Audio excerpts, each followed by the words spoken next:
Ito ang isa sa mga ahon ng Gumaka Diversion Road. Mahaba, matarik, at nakakahingal. Noong una kong subukan na umakyat dito, ay ilang ulit akong huminto bago marating ang tuktok ng mga bundok. Ang isa sa pumasok sa isip ko ay wag ko na lang kaya itong ituloy at doon na lang dumaan sa madaling ruta. Ngunit nanaig pa rin ang aking determinasyon na di baling huminto at magpahinga, ang mahalaga ay matapos ko ang ruta na ito.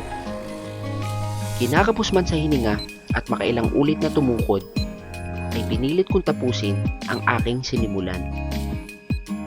Makalipas ang isang araw, ay binalikan ko ang ruta at pinilit na matapos ng hindi tumutukod. Mabagal man ang pag-usad, upang hindi kapusin sa paghinga, ay natapos ko ang ruta na ito nang hindi humihinto. Isang araw pa ang lumipas, ay muli kong binalikan ng ruta para lagpasan ng oras ng una at pangalawa kong attempt.